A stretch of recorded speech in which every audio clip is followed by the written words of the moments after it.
Hi, I'm Craig Lounsbrough. I want to welcome you to LifeTalk. Thanks for taking some time to join us today. You know, self-esteem is a major issue for a lot of people. The fact is, it's crippling. And so on today's podcast, we're going to look at the 5 big lies that wreck our self-esteem. Lie number 1, projection and labeling as fact. There are things that we don't like about ourselves.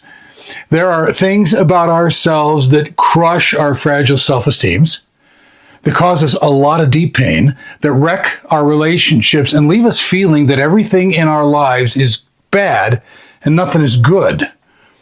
But when our attempts to deny the existence of those things fail, we seek relief by making those issues about somebody else. Therefore, we tend to seek out someone who is relationally positioned to us in just such a manner that these issues could convincingly be seen as theirs.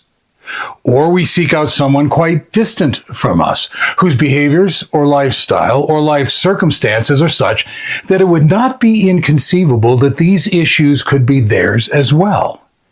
And so in whatever way that we happen to do it, we often project our issues on someone else, thereby rather convincingly unburdening us of everything that haunts us about us.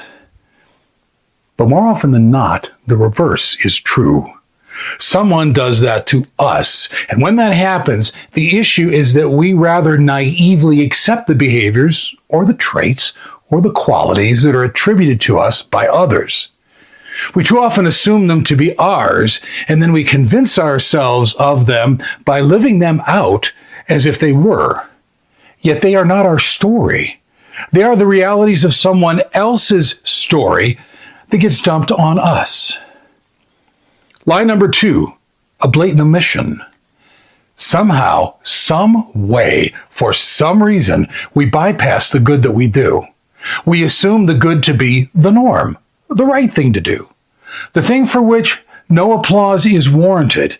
It doesn't show up on our radar because it's not about some sort of extra or extended effort. It's not about the extra mile.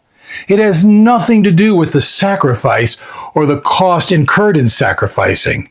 It's just what we're all supposed to do. So why pay attention to what you're supposed to be doing in the first place? Now, add to that the fact that focusing on the good sometimes seems a bit egocentric, so we don't want to focus on it. Therefore, we pay the good little to no attention. It just is. Consequently, any shard of good tends not to show up in the mosaic that we are creating. And in the end, this mosaic of ourselves is often reft of the very things that make us good, that keep us good, and can eventually make us great. Lie number 3, we rigorously collect our flaws. Our flaws become our focus.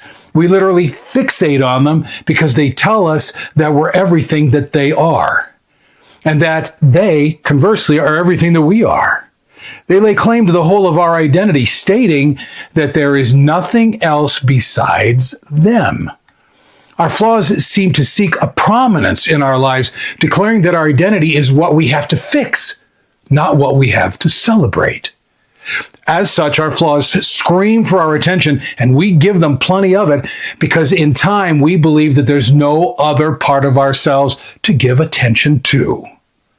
Also, the presence of our flaws assumes the absence of anything good, or at least the absence of anything sufficiently good. And so over time, our flaws lead us to embrace the belief that anything good within us is itself a flaw in our thinking. Anything good was an accident that's not likely to happen again. We can't be trusted to understand anything about ourselves because any such thinking is likely to be flawed as well. And in the end, the only thought that we have any confidence in at all is that we're flawed. Lie number 4, flaws reinforced. Now, if all of that is not bad enough, we hear about our flaws from others, whether it's from a parent or a spouse or a sibling or a boss or a teacher or some stranger. Our ethnicity is attacked. Our occupation is degraded. Our successes are drawn through the mud of criticism.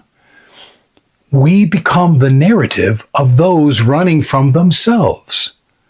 Within whatever circles they travel, the stories of us are passed on as a means of convincing others that the fiction about us is the fact that defines us. And in creating these alliances of lies where others sit and nod in ignorant agreement about who we are, these stories are accepted as our story. Who it comes from matters some, but not much. The fact is that our flaws are reinforced by others who are likely running from their own flaws. The story about us is told, retold, and recast in the telling. It's reinforced and it finds a false legitimacy in the telling. And after we are sufficiently pummeled by these encounters with these people, we find ourselves increasingly unsettled, and we leave room for doubt to seep into the crevices of our insecurities. In its devious and stealthy way, a lie reinforced can begin to look like a truth told. And when the lies are told, we desperately hope that they aren't true. However, we must always remember that no amount of reinforcement will ever make a lie the truth. Ever. And finally, lie number 5. I was born flawed. The ultimate surrender is in believing that we were born flawed. Somehow our nature is assumed to be inherited, much like our hair color or our shoe size. It just is. Genetics got us. We just happened to be at the shallow end of the gene pool when things were being handed out. We ended up in that kind of family. Whatever the behaviors are that resulted in that kind of family, every single one of those unsavory traits runs dead center through every generation right down to us. We're stuck with whatever we perceive our inherent flaws to be, whether inherited or adopted. The only option that we have is to manage our flaws as best we can, hoping against hope that we can at least do something marginally good with our lives. And all of this grants us permission to not try, so that should we fail in the trying, we won't reinforce the failure that we believe ourselves to be. We don't want to give it a shot because we don't want to be left looking in some lonely mirror telling ourselves, I told you so. With our self-esteem as low as it is, we've already spent plenty of time doing that. At other times, we're just plain apathetic because we haven't found any other viable alternative. And so with all of that said, I want you to think about this. You are what you choose to be. Life is not a dictated script. It's far from being something which you have to surrender to. Yes, there are things that we did not ask for that we have to deal with. Regardless, whatever our flaws, there is always room to do something about them. Always. Some option always exists. There are always possibilities. Look, life affords us choices and chances. The human spirit is tenacious and powerful and wonderfully creative. Don't underestimate your capabilities and your resources.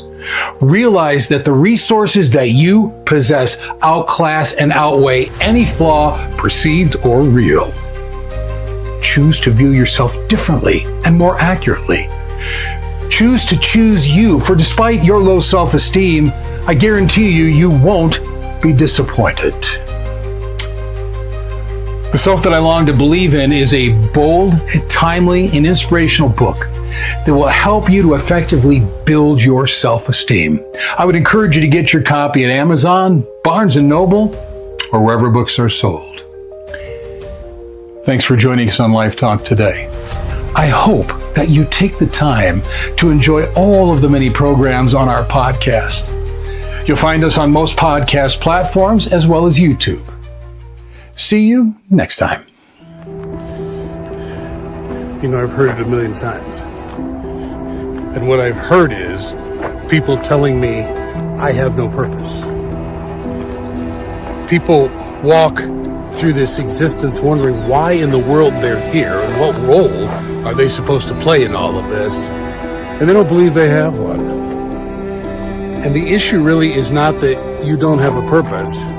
The issue is you haven't discovered it. And I would go so far as to say that not only do you have a purpose, but you have a purpose that was specifically created and honed to deal with the issues in our world today. You're not here by accident. You were put here with a skill set specifically designed to help deal with the realities that our world is facing today. You have a purpose. The issue is not that. The issue is finding out what it is and living it out. Because whatever that purpose is, we need you to fulfill that purpose. The world out there needs you to fulfill that purpose. You need you to fulfill that purpose. And so today I would have you start thinking, well, what is my purpose? What is my role in all of this? Begin to ferret that out. Search it out. Think about it. Pray about it. Because it's there. And it's waiting to be discovered. And then it's waiting to be acted upon.